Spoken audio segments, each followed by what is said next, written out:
Rohit Sharma, super hit Sharma भैया, white ball cricket का ये दादा था, दादा है, दादा रहेगा, मुंबई चार राजा। व्हाइट बॉल क्रिकेट में सबका बजाता है बाजा, पर टेस्ट मैचेस में भी बतौर ओपनर एक नया अध्याय शुरू किया है इन्होंने भारत में साउथ अफ्रीका के खिलाफ, और उसके बाद पलटकर पीछे देखा नहीं है। इनफैक्ट जो हम देख रहे हैं इंग्लैंड में ना, ये तो हम कुछ अलग ही देख रहे हैं, अद्भुत, अविश्वसनीय, क्योंकि इतने लंबे समय के इतने सक्सेसफुल इंटरनेशनल करियर के बाद बहुत कम खिलाड़ी होते हैं जो एक और नई अप्रोच को अपनाते हैं, खेलने के अंदाज को बदलते हैं। इतना डिसिप्लिन, इतना रिस्ट्रेन, इतना अनुशासन, इसी वजह से तो इस खिलाड़ी का है शासन।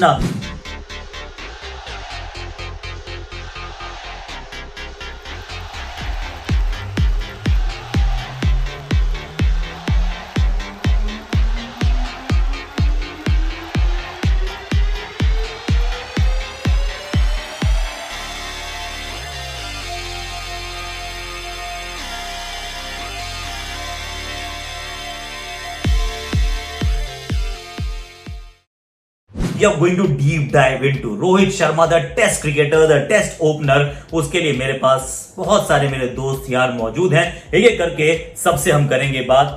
इनफैक्ट बात कर चुके हैं, इन सबकी जरा राय करते हैं और let's stitch up like a piece together कि इसमें मानसिक कितना है, तकनीकी रूप से कितना है, रोहित शर्मा को भूख कितनी लगी थी इस फॉर्मेट को लेकर। Let me just start with Sanjay बागर। इनसे हमने बात की थी कि Sanjay, how much does he value, क्योंकि ये एक बड़ा सवाल था, कितनी वैल्यू करते हैं एक फॉर्मेट को, एंड देयरफॉर आप उतनी मेहनत करते हैं। पर ना व्हाइट बॉल क्रिकेट में तो रोहित को प्राप्त करने के लिए ना कुछ बचा नहीं है boss. Then why test cricket, how dearly he wanted to play test cricket. Sanjay, world test championship के मैच फाइनल से ही ऐसे नजर आ रहा था कि उनका क्या अप्रोच है और किस डिसिप्लिन से खेले, और वो उसके ऊपर बने रहे, क्योंकि बीच में काफी बार वो पुल शॉट या हुक शॉट खेलते हुए भी आउट हुए। और मेरा मानना ये था कि क्योंकि उन्होंने अपने आप को इतना कंट्रोल में रख लिया था कि, या फिर ऐसे मेंटली साइक कर लिया था कि मुझे ऑफ स्टंप के बाहर की गेंद को छोड़ना है, और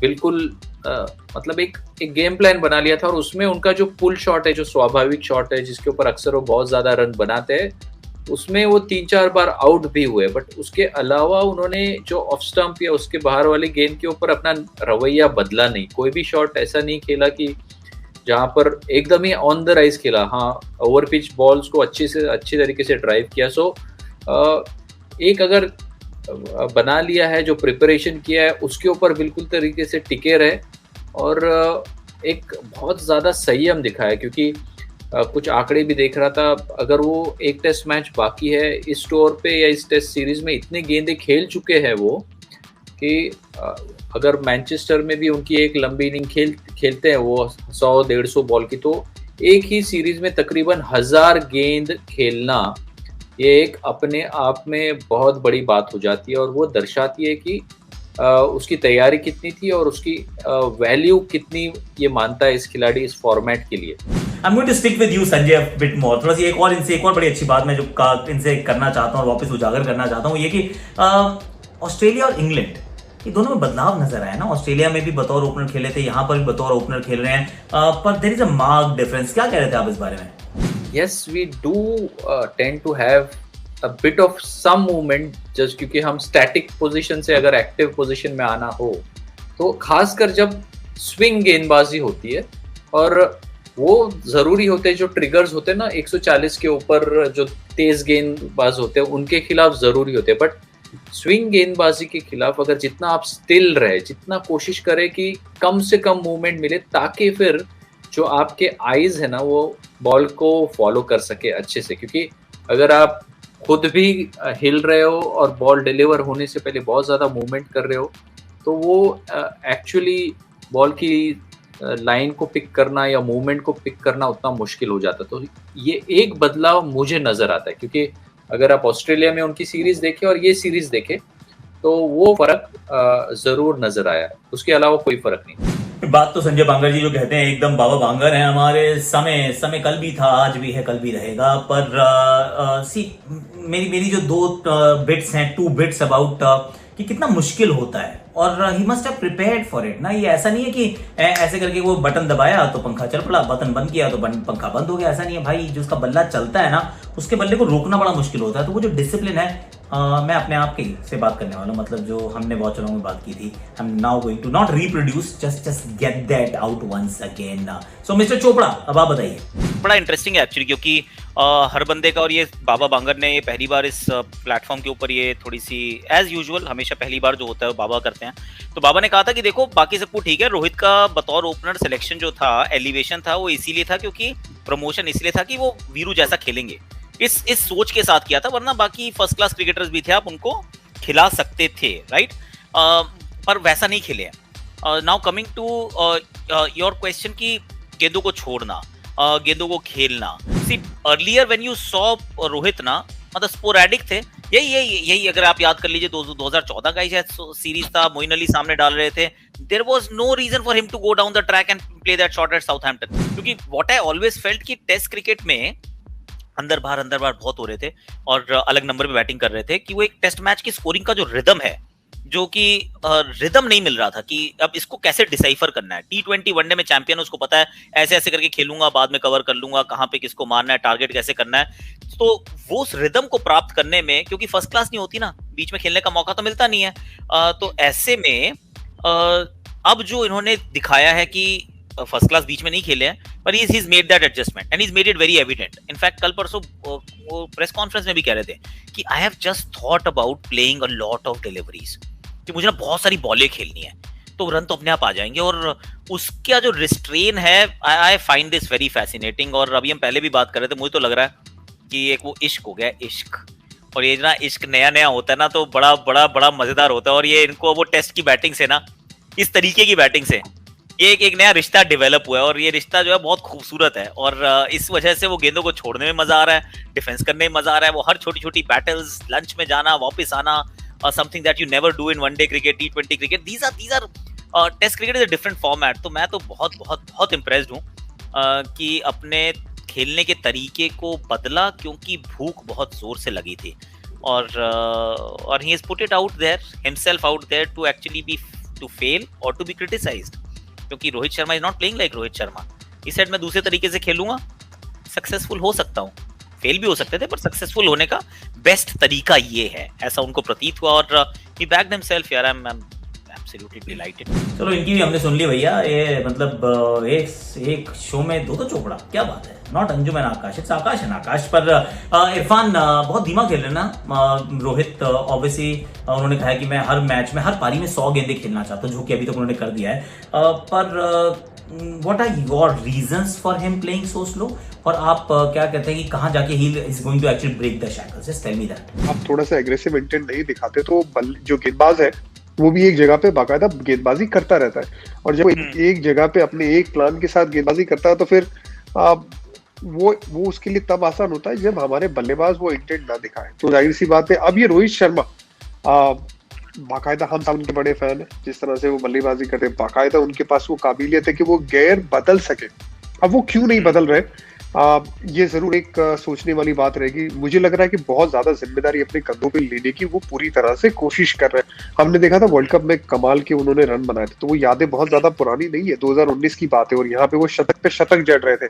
तो उन्हें पता है यार कि मेरे में काबिलियत है, मैं अगर विकेट पे रुका और वो शतक आया, तो हो सकता है कि उसके बाद फिर वो जो रोहित शर्मा हम देखते हैं, वो आपने वीरू की बात की, उसी तरह से कि यार बेबाक होके खेल सके।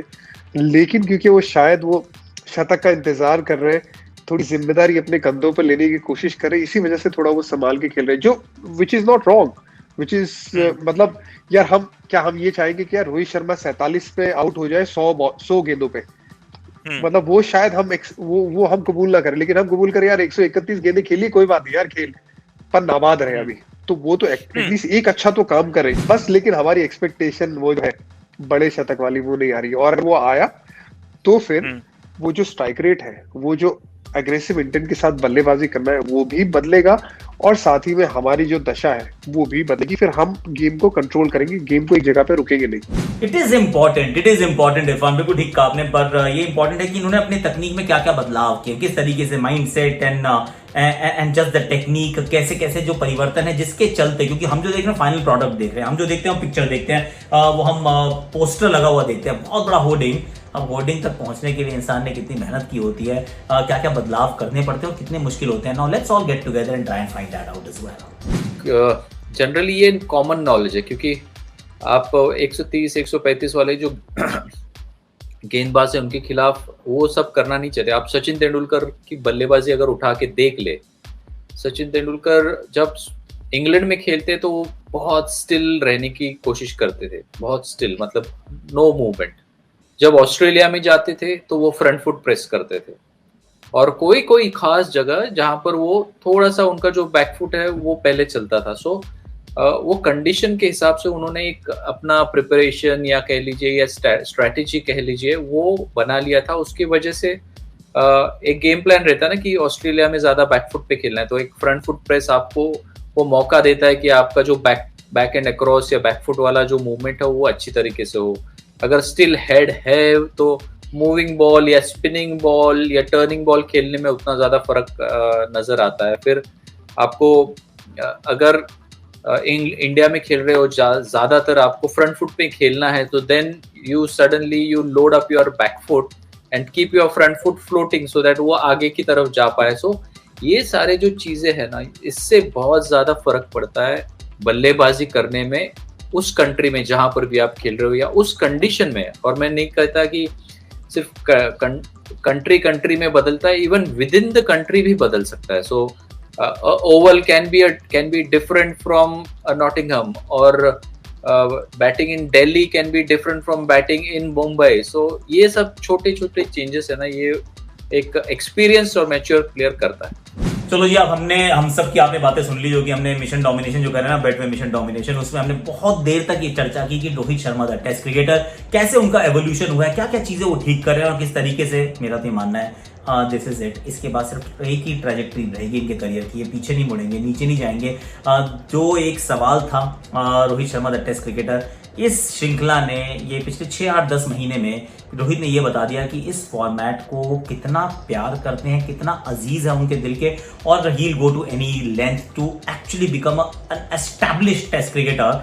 मुझे लग रहा है फैब 4 ना भाइयों, फैब 4 को फैब 5 बना दो, इसमें रोहित शर्मा का नाम शामिल होने वाला है। अगर नहीं हुआ ऑलरेडी तो हो जाएगा, क्योंकि व्हाइट बॉल क्रिकेट में इनका कोई सानी नहीं है, और रेड बॉल क्रिकेट में जिस तरीके से खेल रहा है ना खिलाड़ी, मुंह लग गया अब खून। अब गेंद को छोड़ने में मजा आता है, डिफेंस करने में मजा आता है, शॉट मारने तो खैर इनकी वो डीएनए में है। तो फिर bowlers beware, it's not going to be fab 4 anymore, it will be fab 5, और उसका हिस्सा बनेंगे Rohit Sharma, super hit Sharma. Like share subscribe comment notification घंटी। आज वैसे टीम भी आने वाली है इंडिया का world cup squad, so we'll pick up the pieces once again कि भाई क्या हुआ है, कौन रहा है, क्या हुआ है। We'll try to come live अगर थोड़ा सा मतलब ठीक से टाइम पे आ गया, वरना फिर कल करेंगे इसका रिव्यू की भाई टीम क्या बनी है। पर Indian team is getting announce today, so will keep an I on it.